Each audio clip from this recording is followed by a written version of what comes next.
Bueno, la presión y el alcance. La presión absoluta y la presión manométrica. Sabemos que la presión puede medirse de dos formas, lo que es la presión absoluta, que es la presión real medida desde el vacío total, y la presión manométrica, que pues es la presión medida respecto a la presión atmosférica y es la que muestran los manómetros normales. La presión absoluta siempre es igual a la presión manométrica más la presión atmosférica. Para calcular la presión absoluta usamos la siguiente fórmula. Presión absoluta va a ser igual a presión manométrica más presión atmosférica. Y para calcular la manométrica, pues es igual a la presión absoluta menos la presión atmosférica. Después pasamos a la relación que existe entre presión y elevación. La presión cambia con la altura en un líquido, es decir, aumenta al descender y disminuye al subir. Si bajamos en un líquido, pues la presión aumenta y si subimos, la presión disminuye. Esto pasa porque el peso del líquido genera más presión en los puntos más profundos. Después pasamos con el desarrollo entre presión y elevación. Si comparamos dos puntos en un líquido, la diferencia de presión depende de la densidad del líquido y la diferencia de alturas. En resumen, más profundidad significa más presión y más altura significa menos presión. Después pasamos con los líquidos. Sabemos que los líquidos pues, son prácticamente incompresibles y transmiten la presión en todas las direcciones. Gracias a esto es que funcionan sistemas hidráulicos como los frenos de un auto o prensas hidráulicas. La fórmula es presión va a ser igual a densidad por aceleración gravitacional por la altura. Pasando con los gases son pues todo lo contrario a los líquidos, porque pues estos sí son compresibles y pues por eso su presión depende del volumen y la temperatura. Por ejemplo, cuando inflamos un globo, si lo apretamos, la presión sube. Si lo calentamos, también aumenta la presión. Ahora, pasando con la paradoja de Pascal. Sabemos que el principio de Pascal, uy, ya. El principio de Pascal nos dice lo siguiente: un cambio de presión aplicado a un fluido confinado se transmite igual en todas las direcciones. Por ejemplo, en una prensa hidráulica, una pequeña fuerza en un pistón pequeño puede levantar un gran peso en un pistón grande. Ahora, pasamos con los manómetros, diferencial tipo U y el diferencial,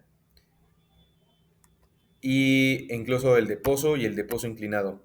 Bueno, el diferencial tipo U mide la diferencia de presión entre dos puntos usando un tubo en forma de U con un líquido adentro.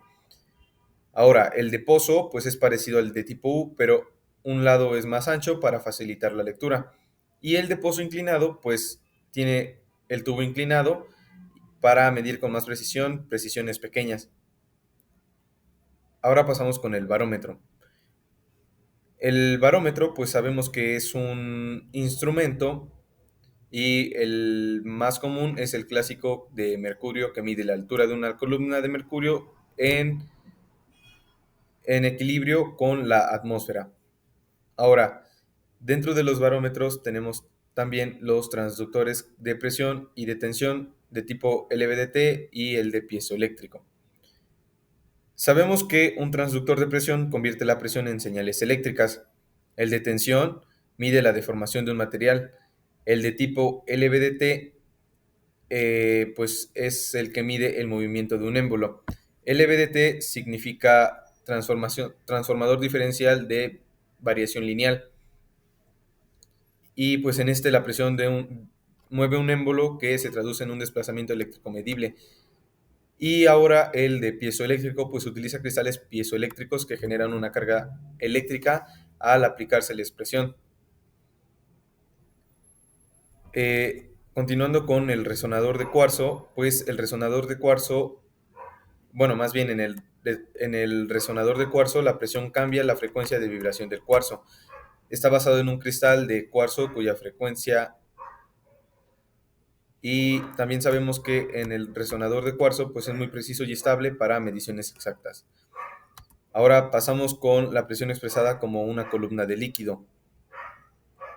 La presión también se puede expresar como la altura de un líquido que generaría esa presión.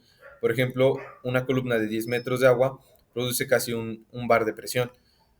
En estado sólido utilizan tecnologías semiconductoras y pues son compactos, robustos, electrónicos y de respuestas rápidas. y dentro de la presión expresada como una columna de líquido, pues la presión expresada como una columna de líquido significa representar la presión en términos de la altura de un líquido que ejerce esa presión. La idea es que el peso del líquido de una columna vertical genere una presión en la base.